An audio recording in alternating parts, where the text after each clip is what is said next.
Cheers. Catch you later. All right. Just catching up on a weekly Discord voice chat. Again, we got this set for 4 p.m. on Mondays. We can adjust the schedule if there's a time that works better for everyone. So don't hesitate to reach out if there's a better time. I could probably push this back a little later in the day as well. So that's possible. But we just wanted to touch base really quickly, go through what's going on in the market, and then talk about some of the happenings that are going on in the generative art space. And I think just call out some of the narrative that's going on behind there in terms of I think some positive momentum and things to look out for. So overall market, and I know we talk about these every time on our spaces with the Alfie crew. But I just want to go through this because I can visually share this as well. But NFT volumes are relatively stable, a couple higher volume days here, which is really good to see. We'll get into some of the drivers behind that in a bit, but that's kind of part of the bigger story that's going on there. Um, OpenSea is pushing greater and greater shares on that. You can see actually for the first time in a long time, OpenSea along with X2Y2 and other kind of like I guess for the most part that would be LooksRare and then maybe CryptoPunks make up 50% of the market. So Blur decreasing a bit more. Interesting to see because the season two is scheduled for wrap up here in the next month or so, 45 days at the latest. Like I don't know if there's a stop dead date on that in November. If it's just November, I have to double check on that. But um, that will be a interesting moment to see how Blur develops and something to be very cognizant of. So we'll keep on top of that. Daily unique addresses is just super consistent. Really good to see that it's maintained this level of active participants. Now this is NFT addresses that are actively trading, which not everyone is actively trading at the moment. In fact, you're in a lot of cases you're best to be holding and then accumulating your convictions. I think that's really the best play, especially as we kind of are in such a long period of consistency and hopefully consolidation before any potential move upward. And we've seen spots of that. There's certainly risk of downside across the board. The macro is still uncertain, and some of the global stuff that is going on definitely puts risk into to anything on the kind of risk on assets and even crypto with war and things like that's going on. So be aware and always just kind of balance your portfolio on what you can kind of commit there. Daily uh, ETH buyers. So these are the buyer level, very similar chart, kind of equal as well. Uh, Really big spike here on uh, new buyers over the last day. Interesting to see. I'm not sure what the driver is of that. I'll dig in here and see if we can pick that up. I was going through my kind of nightly prep and research last night, and then was unfortunately interrupted by my son, who is dealing with a bit of something, and we had to take him to the hospital to to get checked out. He's fine, so no stress there, but at least we believe so. But he was in some discomfort and pain, so we took him in. We were there till 4 a.m. So really a bit tired, but then also disrupted some of the stuff I was working on. I like to prepare certainly well in advance to any of these kind of sessions to put a little extra research in there to think about what I want to go through. So I'm really going through this data that again we provide for everyone off the cuff and go through there. So if you don't have access to this Google Doc, you can certainly create a ticket and request access. I'm actively working on this all the time and making sure it's up to date with some good metrics that I look at. I think are useful, and then some tables that are valuable as well, and then some NFT drops that are coming up. So lots of kind of stuff that's in this document that's available. And then any feedback that we receive, we can enhance it where it provides value.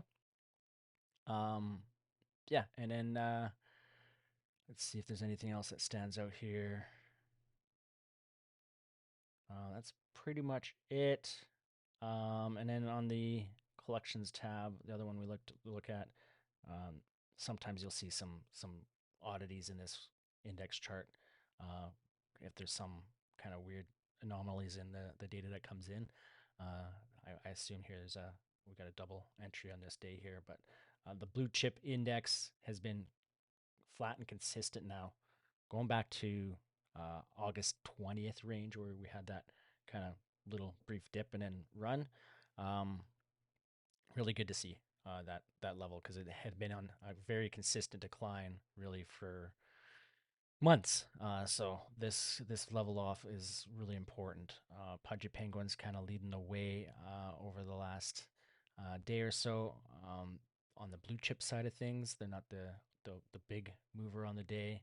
Um, yeah, so there's an anomaly here. Maybe on the punk side, we did have a high end punk sale of a zombie punk, so maybe that's driving the punk data off, and it's creating our index to look a little weird here. So I'll take a look there.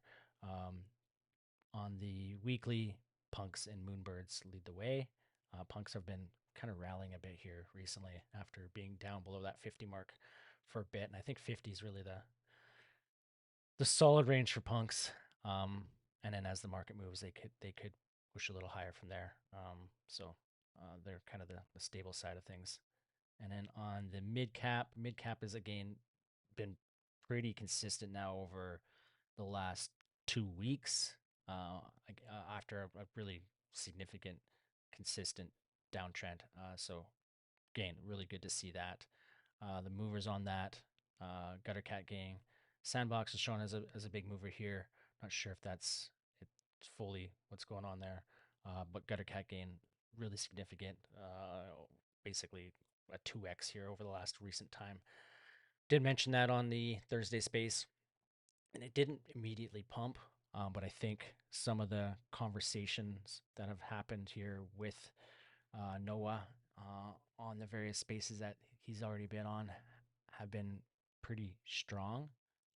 Noah has communicated well, has a good understanding of what he's trying to achieve, seems very competent, and I think that's providing some really positive segment towards Guttercat King. And I think it's just an overall snowball effect on the timeline on X, where you see a lot of people posting about it and their acquisitions of various gutter cats. They're pretty cool. One of the better OG PFPs that are out there. So there's a buy into that narrative with them. They've always traded a little less volume. Game volume isn't the most important thing, but it makes it harder to move in and out of a collection, kind of closer to what goes on with art. But good to see another collection getting this revival tour that we've seen with Pudgy Penguins. Yeah, so that's kind of the overview. Now we're gonna go over to um, the Mint tab here. So I do update this here, pretty consistent, pulling from other Mint sources. This is pretty comprehensive in what I use to put into it. Usually has a good amount of notes and data, links, etc. What's important with these mints and this mint tab is that sure we're not always going to be able to mint, but these curated projects that are on it, um, they're important to know for the instance of a post drop or talking about them in the terms of if they are achievable at mint, then where to look at them. The mint game is always a little more challenging to play versus secondary and understanding where projects come off. But there are a few projects of note coming up, and the first one here is actually I think just begun, and that is Intimacy by William Mapan. This is a auction based collection, so with these auctions you can kind of sometimes see that post completion move. William Upon is one of the stronger artists in the generative art space. It's a small collection of only 72. It's a collection of kind of like sketches versus the last one was more of a collection of paintings, um, all generative art done with that. There was I think, a one-on-one sale already on this collection that went pretty high, so there is some positivity towards it. But it will be one that, if it really moves, it's going to move because of uh, what's been going on lately. Again, I've been teasing that. We'll get to that in a bit. Other ones that are going on here that are important, I think the Snowfro one here, I think, is really interesting. This is the Velocity Pass. The Velocity Pass is pushed back down to one ETH, and I've been trying to get a kind of think about why that might be. Because Snowfro, Chromie Squiggles, one of the most important generative art pieces that are out there. This is, I think, his next kind of more significant release. Uh, but the the the pieces themselves are pretty basic overall. I guess not basic, but simplistic. But the squiggles are also pretty simplistic. So I would, being that this one at a one ETH on the velocity pass, this to me seems like one of the more obvious kind of plays that are out there. Um, not financial advice, but I just think, if you're looking to be in the generative art space, you can't go wrong with a Snowfro piece that you can get at one ETH. I think these have that potential to do more. They do come with an embroidery um, uh, uh, instructions or map or whatever you want to call it for these. And the idea is that these can be used to embroider on clothing or anything like that, and be used kind of almost like um, your your tag, or so to speak, where the squiggle was kind of be your signature. So it's kind of the theme behind some of the stuff that Snowfro has been doing. I think that's kind of cool. Put it on a hat or put it on business attire, or along with it, or anything like that. It's kind of almost like the Adidas um, three hash, but I think this one's got five or six, or maybe it's varied. But they're interesting nonetheless. So that the velocity pass at one ETH will get you one of these, and then there's another 1,000 that will go uh, to public. So 2,000 in circulation, I think, is quite reasonable for this collection. And so that one to me stands out the most. It's on the 25th. So there's that. Another one that's interesting and neat, but this is more of a physical, kind of almost like the ringers piece back here from Lakma. This one is similar, where you get the all of the CryptoPunks printed on a 2x2 canvas that you can get. This is pretty pricey compared to what the ringers. Actually, the ringers were actually double. Sorry, this is still fairly pricey for the print, but I think it's also kind of cool. It is a physical piece to own. The trading side of it, etc. I don't know if there's any immediate action on it, but also kind of cool. And I just want to refresh my mind on this one here. Oh, open. There we go. So this is clouds. Okay. I'm not sure what to make of this one. Overall, um, by by Milo. I think it's interesting, but it doesn't. Some of these pieces do look kind of good, but I don't know overall how strongly I feel about it. But it was one of the more interesting pieces. 0.12 ETH, 210 art. So it's nice low supply, etc. But um, I'm a little less strong on this one. And then yeah, so that's really the most, or the kind of all of it. And then so the next bit was just talking about the gen art space in general. So teasing all the way along here, but Winds of Yamanawa, yeah, has finally really taken off. And let's see where we're sitting at right now. doing a refresh. So they're sitting at 12 ETH. I think they got up to about 14 or 15 ETH here over the weekend or over Sunday. One on a pretty big heater there, up to 15 ETH. We've been talking about this one for quite some time on the spaces with Alfie and B3L and etc. Talked about that a lot, but it's really I think important to join that conversation. We talk about a lot of what's going on, and I think it's important to be present with that conversation to everything that we cover. And then I'm constantly talking about what I think are interesting points. And so this last Thursday we talked about Gutter Cat prior to the kind of the big move over the weekend, and also wins and out Yawanawa has been a frequent theme all the way back to late mid August, late August here in this 4 or 5 ETH range, where we're kind of talking about it more. And the reason why we're talking about that more is that at that time, Rafik was announced to be on the Vegas Sphere, which is a phenomenal place for any bit of artwork to get displayed. And I'm trying to think. I think the MoMA was prior to the Sphere as well. So the MoMA piece, I think, stood out. So that conversation really happened mid-August, with Rafik and where things really got pretty strong in the sense of what these pieces are and what he's done with this kind of like visual evolving kind of eyepiece that I think is really cool. What's really nice about the Yawanawa pieces is that the static is also pretty amazing on a lot of these pieces, and then you get that visual with audio that has a story behind it, can be displayed in digital frames. Really cool, and that's what's I think capturing. And of course the MoMA experience, which was apparently a very well received installation. And then the piece that was there was also gifted to MoMA. And so it now belongs to MoMA. And I think that's really important. I know there's been kind of some discussion that it was acquired by MoMA, but that's not the case. It was gifted. So there's a pretty important distinction there.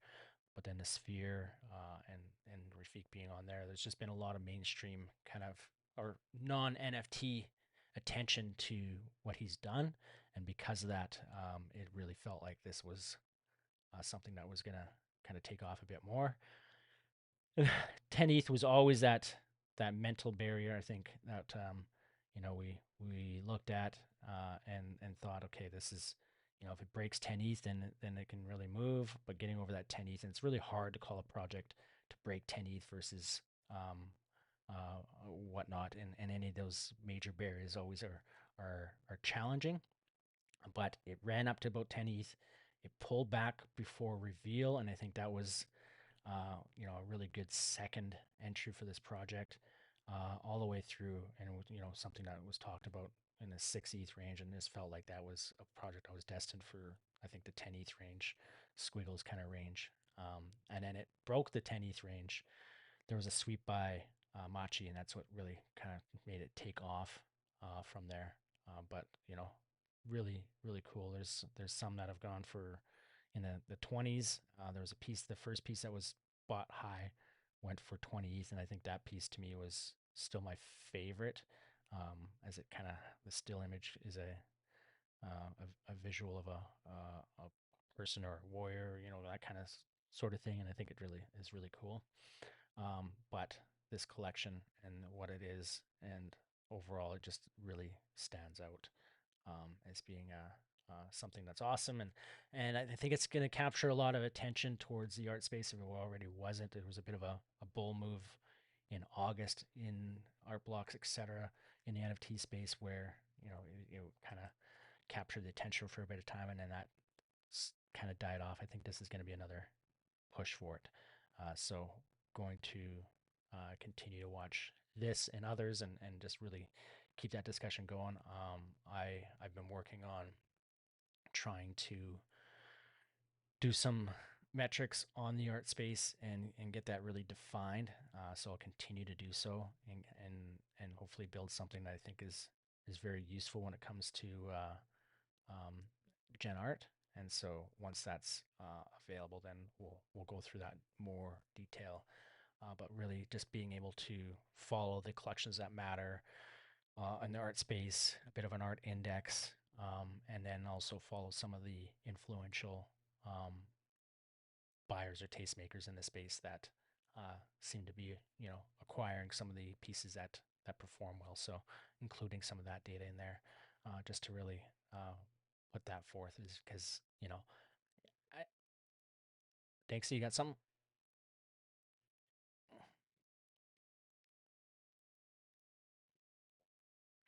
moonbirds?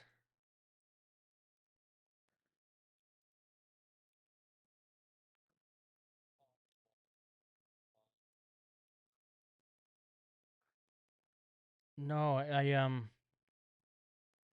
moonbirds. I did mention that they have been doing well in terms of recent floor price appreciation.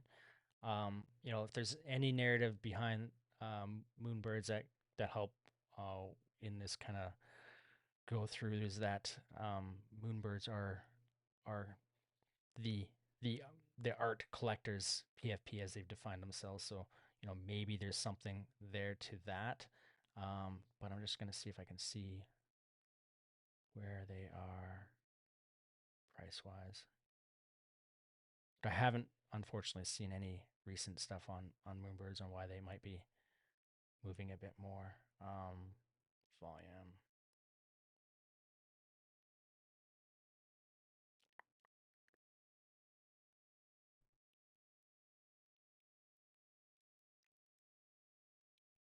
So Moonbirds down a few percent on the day, but up 17% on the week. They're at 1.5 ETH. So it doesn't take a lot for them to to get a pretty good move. So if there's any bit of sweep or anything like that. I know Moonbirds had a bit of a dip and a fallout with the kind of the layoff scenario, etc.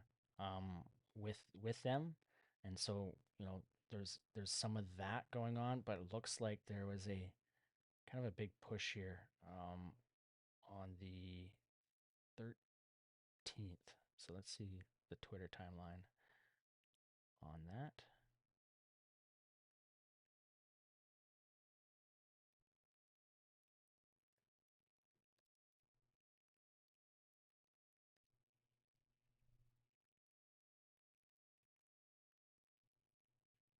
Any announcements here?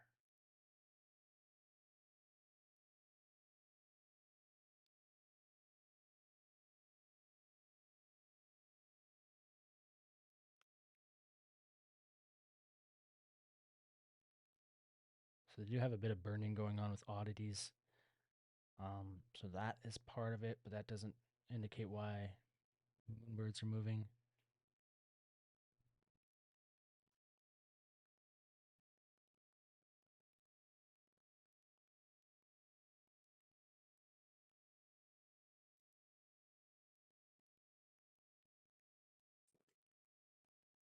Yeah, I don't see anything specific on why they moved. They did move on the 13th, so like on what, Thursday? Um, so that's when they kind of pushed.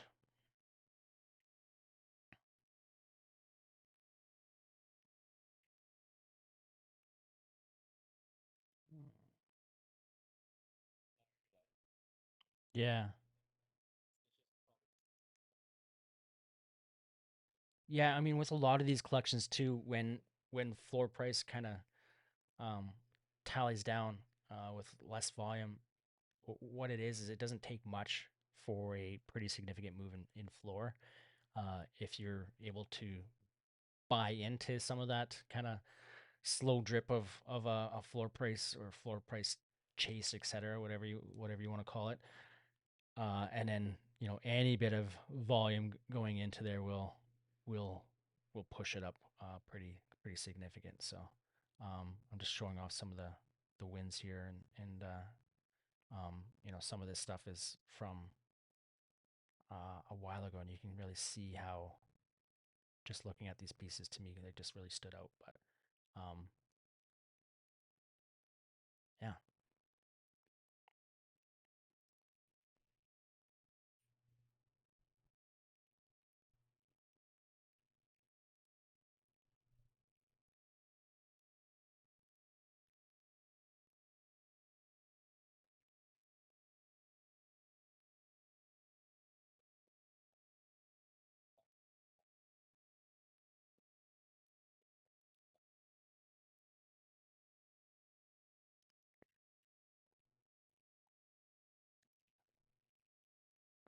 Legends is Legends blocked on Blur?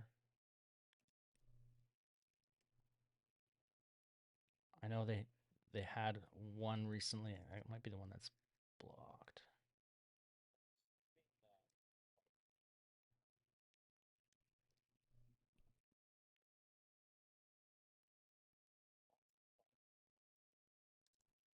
Yeah, it's it's which is interesting because like with Daniel Allegri at the helm and kind of the gaming focus of their hiring it's but I think it's just a bit of a um, fractionalization of what their focus is that's kind of hurt it a little bit, and they haven't been super successful with anything overall. And then, of course, then there was the pricing on it that kind of threw people off a little bit as well.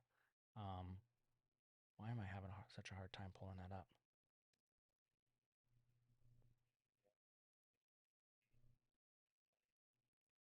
Well, that's it. I mean, there's either got to be quite a lot of incentive or there, it's got to be fun. I mean, for the most part, it should just be fun and overall, right? So, um,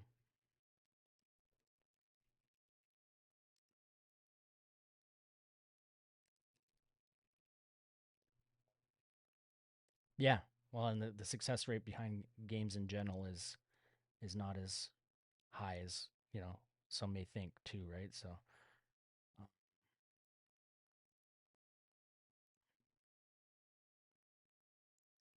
I will say that the search functionality on both Blur and OpenSea um, leave things a little lacking. Sometimes, like I noticed, I was trying to pull up the B3L collection um, just the other day, and searching that up, I had a hard time. I actually had to go to my wallet and pull it up from there because I for whatever reason, it just would not pull up the actual collection. Um, just because of like, and then sometimes it's like this 15 item collection is the one that keeps showing up for me, which is not the correct collection, um, which is tough. It's kind of frustrating that that's a thing on. Yeah. Now, in fairness to them, cataloging some of this stuff and keeping it all consistent and removing some of the noise that can exist, I'm sure isn't super easy because I mean I deal with this data all the time and trying to kind of keep things uh, organized and curated and mapped out is a lot harder than it seems like it should be. Um, Velocity passes up about 16, 17% from yesterday. Of course, it doesn't take much for that to happen, one or two sales. Um, yeah. So that's the one that gives you access to the snowfall drop that is happening on the 25th. And then this is the last drop of the collection, although, maybe this pass has some kind of staying power afterwards. I don't know. But this is the kind of the Red Bull collaboration. So that Snowfro uh, passes or drop is coming, and I think it's one that seems pretty good at the this price. So the last drop in the Velocity Pass, what was the last one now? It was a pretty good cook. Um, sorry, I'm on a couple different tangents right now.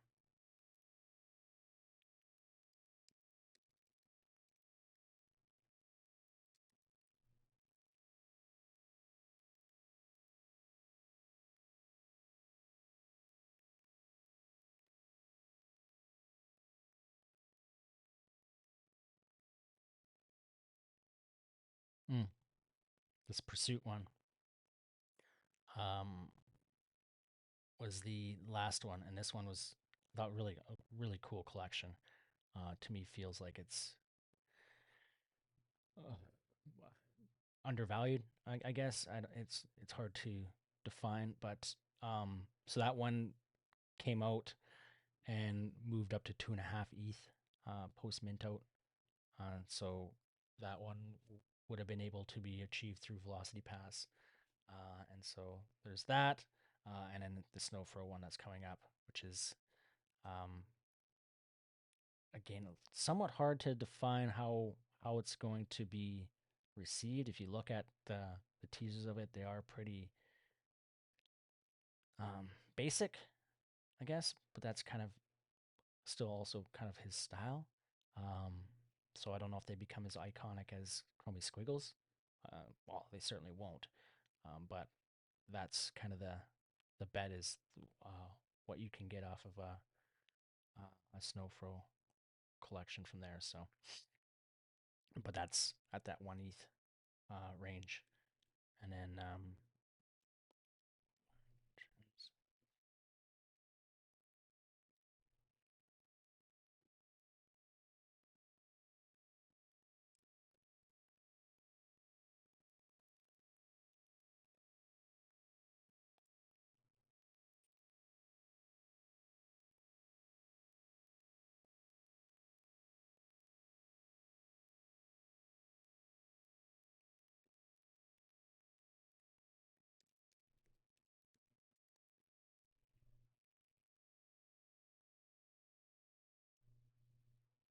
yep,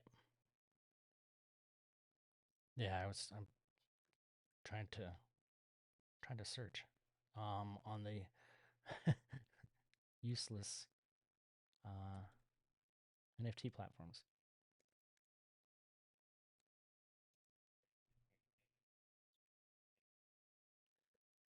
No, um, last time I've minted, I haven't done. Well, Alfie was the last one that I minted, but typically it's secondary buys that I would look at and act on, right? So, and even then, that's been quieter uh, overall because of just where the market's at. It's been relatively flat.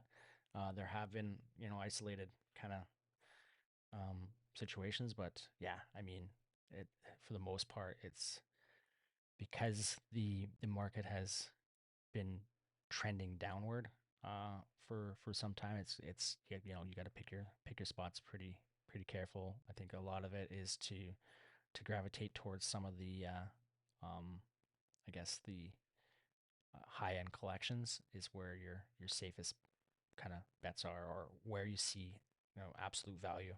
Usually post FUD, right? So something crazy goes on. That's usually where you get a little oversell and a bit of a buy. So the last really good plays there were everything that's went on with Azuki and acting on that. Azuki's at 4, so Elemental's at 0.48, Azuki's at 4.1. So they're the bottom is 3.75 ish, maybe a little bit lower. So not up significantly from that, but yeah, it pushed 12, 13, I think 14 around Vegas. Um, which yeah, that was quite a nasty fall, and it just the collection dilution. People, yeah, people have been getting bullish just based on the fact that they're quiet. Which I don't know if that's the yeah that's if that's the best thing. I don't know if Azuki and Elementals are a super great buy at the moment. To me, Beans seem like they stand out more just because that IP might be, um, you know, able to move a little bit more uh, mass appeal, and at 0.28, they're even less of a risk. The only challenge there is that they're 20K collection, but I guess Elementals are 20K plus Suzuki's 10, so overall, kind of quite diluted and not taken well to what they had done there. So welcome, Argoyle.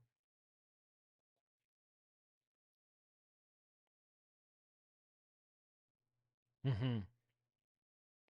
Quietness and doing nothing has been there. Is going to be their success point at the moment. So Pudgies are at 5.5. D God's only at 3. Utes are bridging. I thought that bridge was already supposed to happen, but it is happening. They're at about zero point 0.8 on Polygon.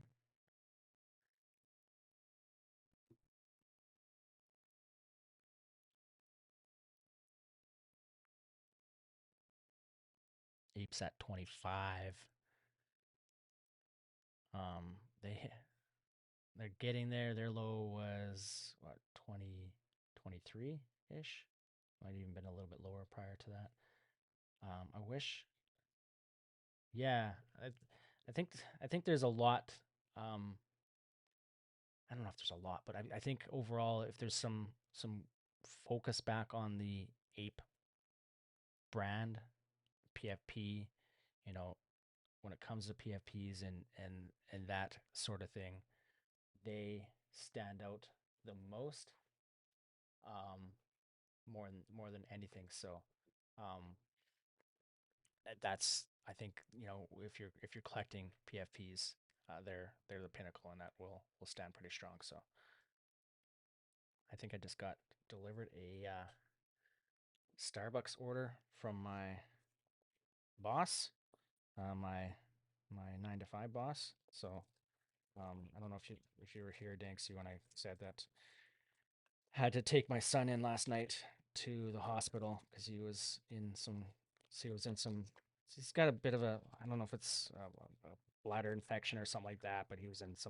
screaming in agony last night. So took him in to be safe and get him checked out. He, of course, as soon as we get in the car ride and halfway on the car ride, he was all of a sudden fine again. But I think he went to the washroom as we got into the car, and I think a lot of his pain and screaming is just that because there's a bit of bladder infection going on. It's, as you can imagine, not a lot of fun to go to the washroom. So he um, is but yeah, he's doing well now. But we were at the hospital till 4 a.m. So running a little light on sleep. Uh, but he seems to be pretty good right today. He's been on antibiotics now for a little over 2 days, but just yeah, he just was in so much pain that we just weren't sure if there's something more serious going on. So better safe than sorry. But really, what they wanted is that they wanted to collect a urine sample from him and try to get that from a kid that's not potty trained and that is having a real hard time going to the washroom. Is super hard to do. So we left the hospital even though they wanted us to stay until they got the sample. We left, and then he managed to um, go on our way home. So we got that off to the lab here this morning. So they'll let us know if there's anything more significant going on. But hopefully he's on the up and up. I'm gonna go take one of these Starbucks to the wife. I'll be right back.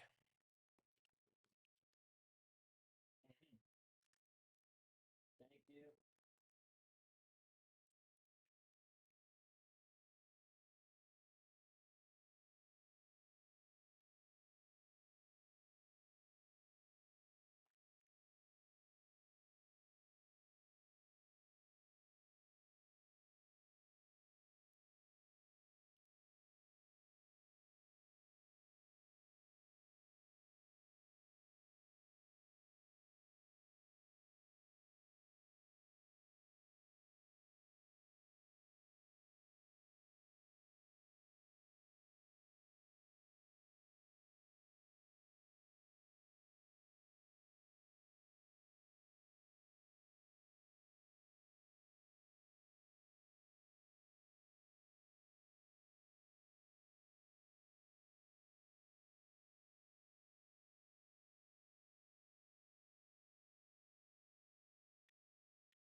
Love it. That's the perfect teaser right there.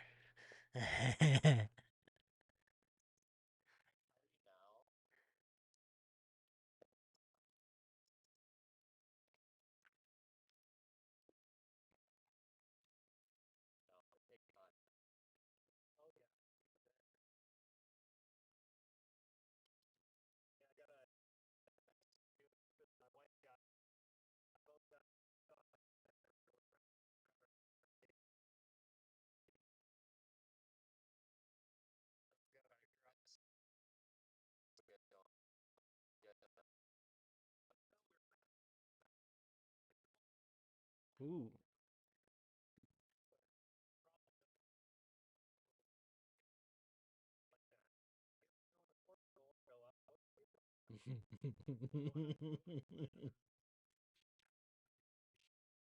We're here, Portugal.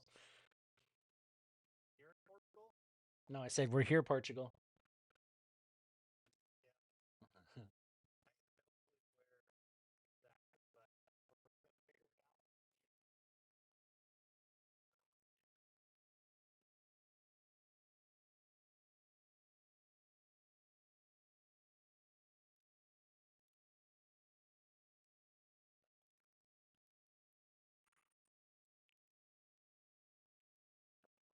Sweet. That sounds like a lot of fun either way.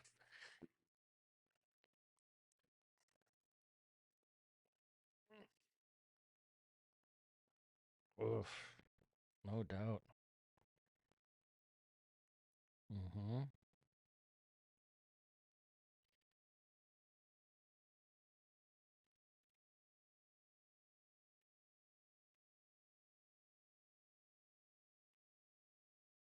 Yes.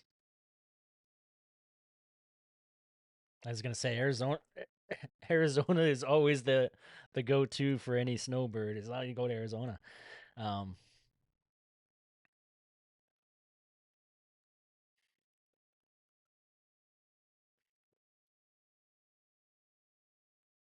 well, there you go. You gotta go to Vegas, Florida. Yeah, Florida would be nice climate-wise. Nevada gets chilly, and I guess anywhere would get pretty chilly at night. Um, Either way, but not Alaska chilly, but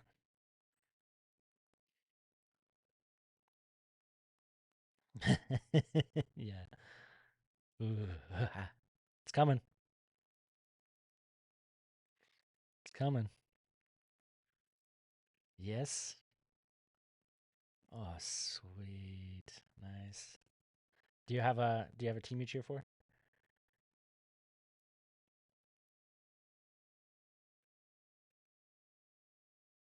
Mm. Yeah. Yeah, fair enough. Go play your own games. That's awesome. Um he might actually. And that's a really good call out is to try and get him some. It's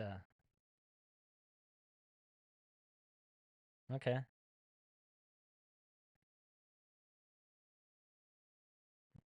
Mhm. Ish.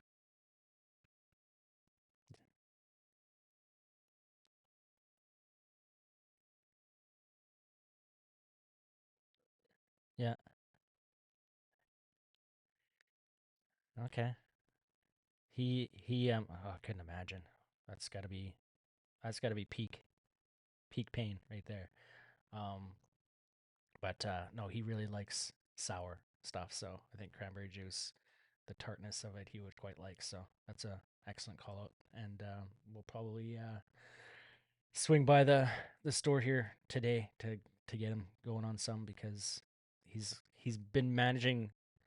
I think for the most part now we're getting liquids into him a lot easier, so um, that helps him. I'm sure flush. I don't. I assume flushing things out is good for him that way. So, um, but yeah. So we'll get him on some cranberry juice. He's got the antibiotics going. Got his test in, so I think overall it's good. So the other concern is just making sure it's not anything intestinal, but we won't know until we rule out that it's not a bladder infection. So, but I think it's most likely bladder. So yeah, it's. Thank you. Yeah, for sure. It's tough because they don't communicate. I mean, he's 3, but he's vocally verbally a little bit behind, delayed. I think boys typically can be, but so he's hasn't been well at communicating. What his challenge or issue is too, right? So um, we weren't sure at first whether or not it was night terrors because he'd wake up in agony and just sit there and scream, or leg aches, arthritis kind of runs in the family, so something like that, or maybe he's having an aversion to go into the washroom, which kids can do. So all kinds of stuff. It's just so hard to to map out, but um, yeah, that's fun. But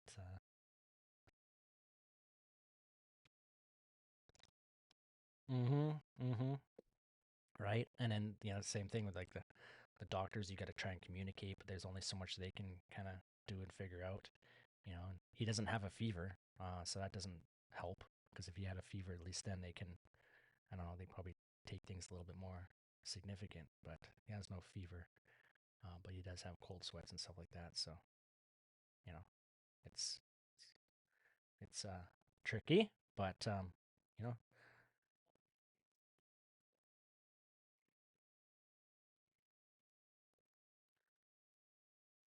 thank you very much. Good to hear your voice. I wish you weren't doing Mondays because I'm so addicted to this football on Mondays that it's tough to.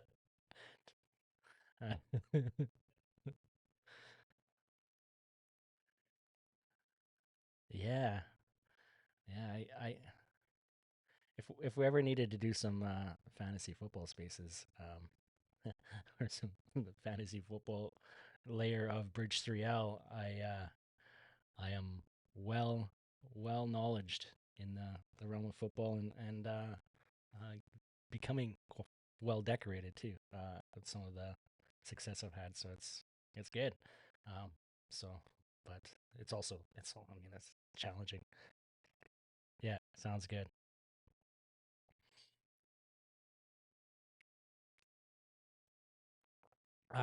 Well, I mean, so I got into football a bit late.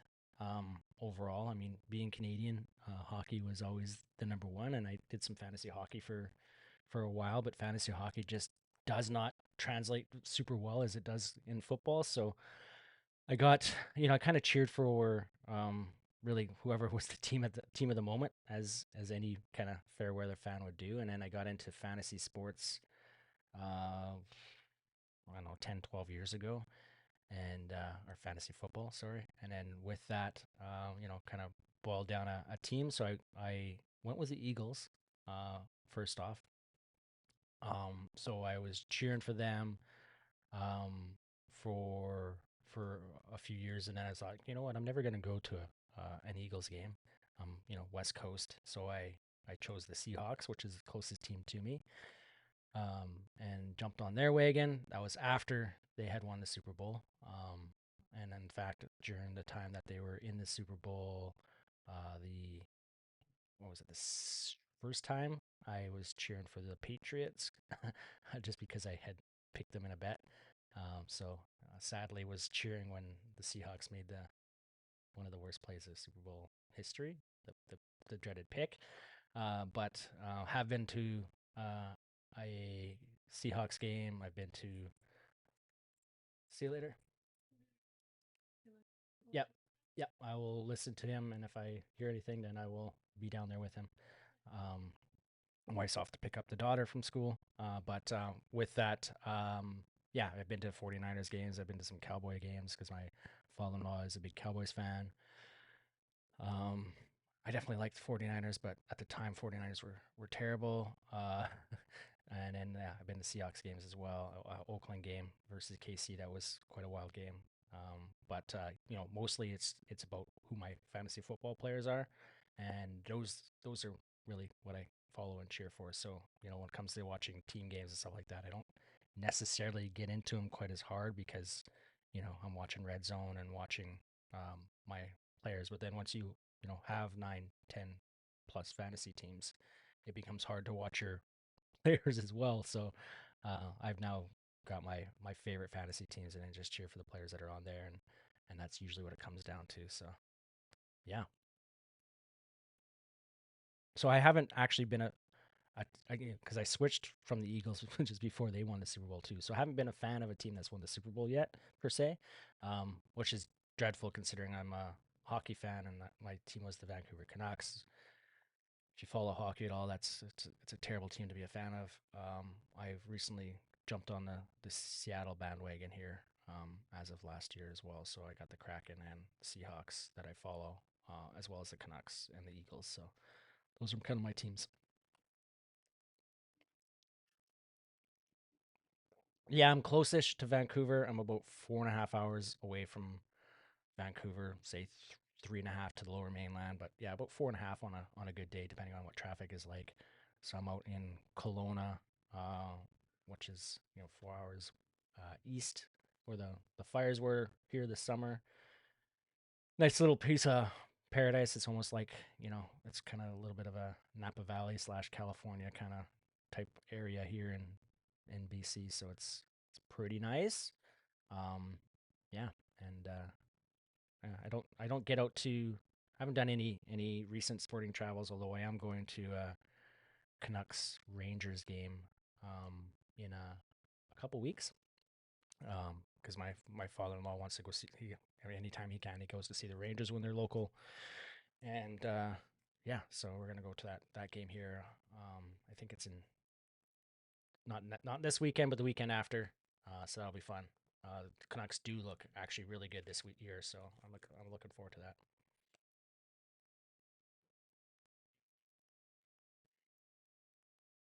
Oh, on this Sunday? Shoot, well, she was for 6 weeks. There you go. I am there for one night, the following weekend. So it's an in and out sort of thing, but we will be there at the hockey game. So but yeah, Kelowna's a wee bit away.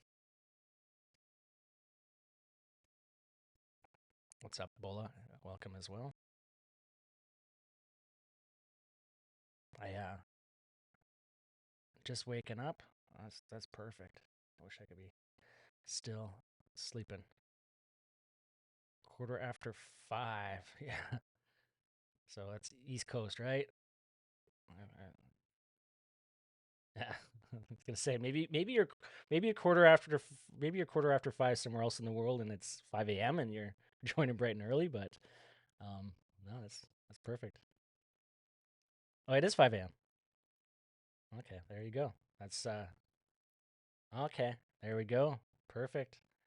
See, it's hard to call because 5 o'clock. It's 5 o'clock on the in the East Coast right now.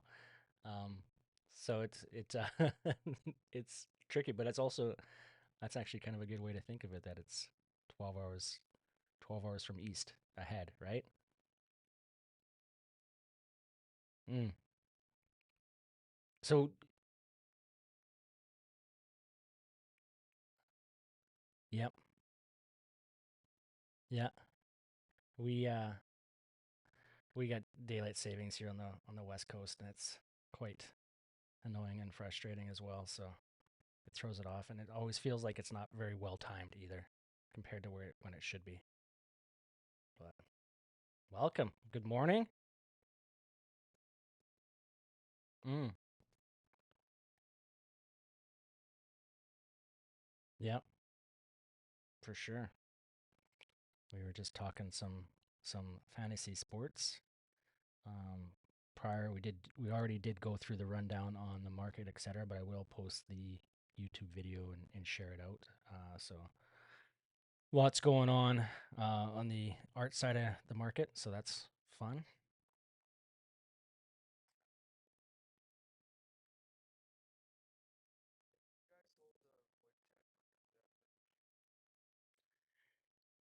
Yeah, so I do every Monday. Still trying to dial in what the right time is to do. And now that you're saying that, I mean, I don't know what time. I could probably go a little bit, a couple hours later here as well. So trying to find out what the best time is on Monday to kind of do a weekly NFT space and talk about what's going on NFT wise, as well as generative art. And then we have IO Focus that does trading sessions pretty frequently. I haven't seen when his last session is, but he typically tries to get in a couple few. And then Mongs has done some spaces as well. But the typically where you go to is that trading sessions channel, and we'll message out. I'm super horrible at it and doing it consistent versus impromptu. But having this Monday space now, it will be consistent. So just finding the right time to schedule it in. So um, yeah.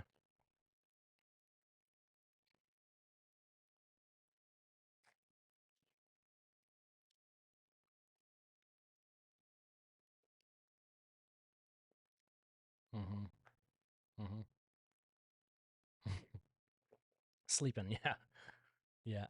Yeah. Yeah. I guess I'm ending my evenings um, at about, as you guys are kind of wrapping up your end of your workday kind of thing. So but yeah, we do post, or at least I post my sessions onto to YouTube, and these sessions aren't necessarily the immediate actionable stuff, but it's kind of like a what's been going on lately, and just trying to kind of provide some more information. So they're good to watch back or listen to back when you have a moment afterwards. So and then we have our Thursday spaces, which if you go to Poppy, um, his Twitter, then they're a good listen back to, I think.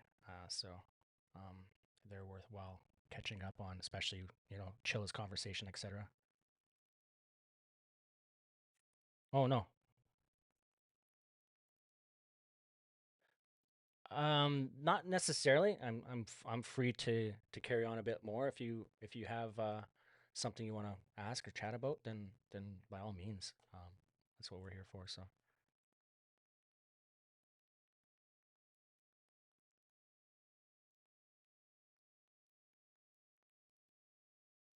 Hmm.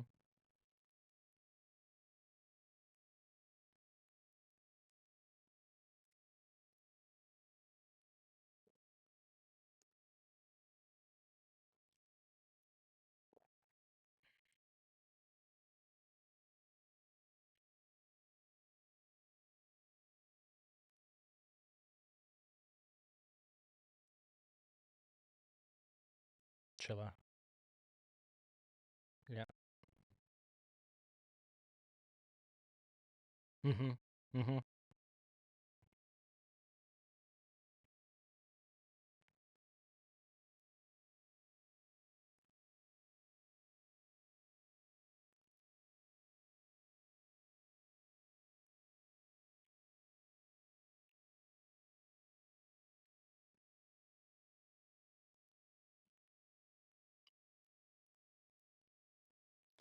That's an excellent one to bring up, and I think, and I'm not sure, Danksy might be able to jump in if he's.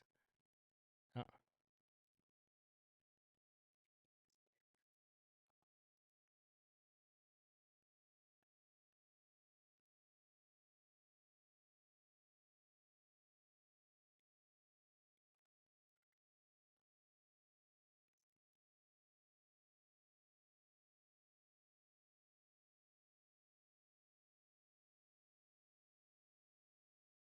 yeah, and what I was gonna say is that maybe I can drop a line to IO as well, being that he's kind of the most active trader analyst on here. Is that maybe I can see if he's able to set up a session that is recorded and that he goes through maybe one or two of those calls and just kind of walks through on how it would be approached, etc. Because I know even for myself, the those calls are beyond my area of knowledge, right? I'm a data analyst into the NFT space, etc., and that's kind of where I'm focused and crypto side of things. But on the trading side of things, I see some of those and I don't know how to action them myself. So I couldn't be the person, but I would love to learn how they're interpreted and how that process goes on some of those.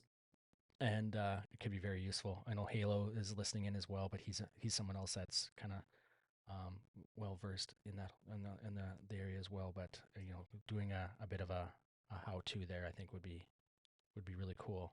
Just so that that information it becomes more digestible when it's at least spoken about, and then that comfort level can be built up.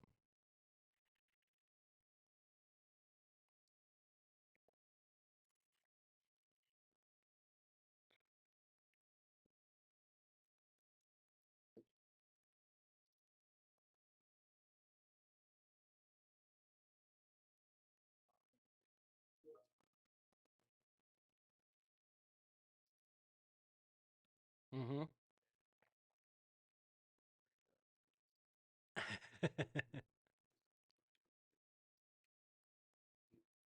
Yeah, yeah, right.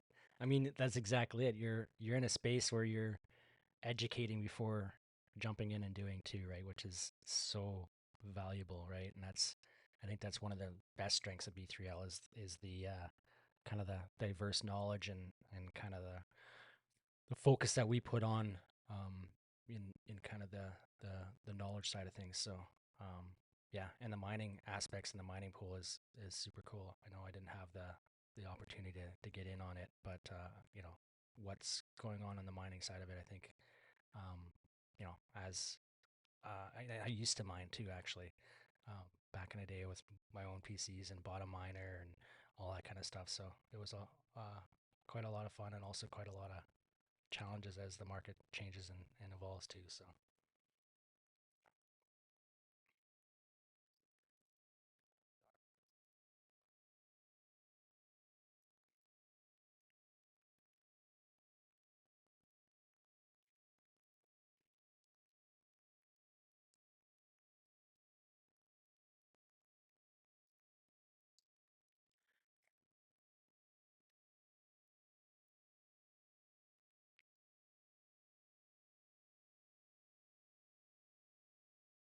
yeah, so there was some sessions that were done. Those sessions, I think were. Let me just see. I think did I? I know we did. There was some info sessions and they were recorded and they were posted up. And I'm just trying to think where those were shared. I think maybe in minor updates.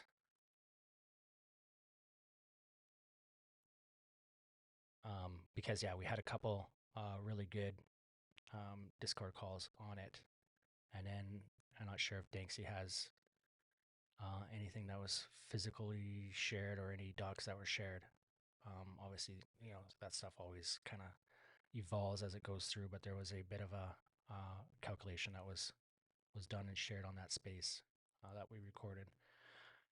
Um, yeah, right there. So on July 25th, it is an audio only recording that I did because my I had technical difficulties on the recording, so I didn't capture the video side of it. It's totally frozen, but there is a video there that is 41 minutes, and then there was a second on the 30th of July in minor updates from King C that has uh, more, including some let's see, BTC mining DAO, spaces questions. I think he posted another. He posted a recording as well. Oh, on the 19th, he recorded a session there too. Yeah, minor updates, not to be confused with BTC mining update. So any of the announcements, the minor announcements, there are those in there, and then there's also a calculation doc in there from July 18th as well. So yeah, there's lots all around that time frame, and there's also another one on the DAO listed on the July 14th. So provided all those docs are still available, you'll be able to go back and look at that. And then if you have questions, etc., don't hesitate to reach out to Danksy or Fur or anyone, and they'll be happy to answer questions or at least be prepared for them and when the next phase kind of rolls out. Yeah.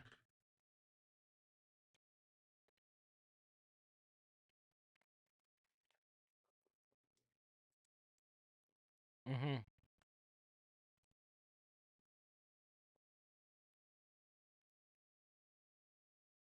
Mm.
Mm.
Awesome. I think one thing to definitely do is, if you haven't already, there's the B3L networking um, database.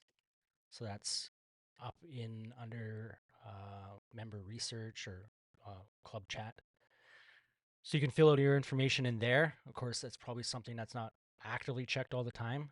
The best place is kind of keeping in the conversation in on Discord chat, as well as probably just sharing some of the stuff that you're doing, whether it's in club chat or if you're not already in the Twitter group that exists, which is another good spot to converse and share. And if there's anyone in there that's got a need or an interest as well, then certainly kind of a good place to be about.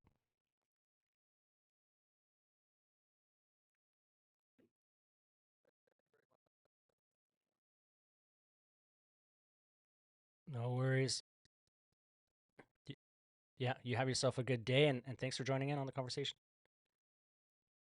Yeah. See ya. I had a brief moment of panic when you said that. Happy Tuesday. I was like, wait, I know I'm missing some sleep, but it's Tuesday. Then I'm like, oh, wait a second. I fully know what you're saying because it is Tuesday. I mean, it's you know, that's funny. Nice. I I am going to wrap up as well, get back and finish up some other work before my day is done. Maybe go check on my son. He's quiet, so he must be happy downstairs, but make sure he's still doing well. But yeah, I'll post up this video here in a bit. Take some time to upload, but I'll get that video up, and then yeah, we'll do it again next Monday. This was fun, so thanks for showing up. and joining. And thanks, you take care, and we will see you next time.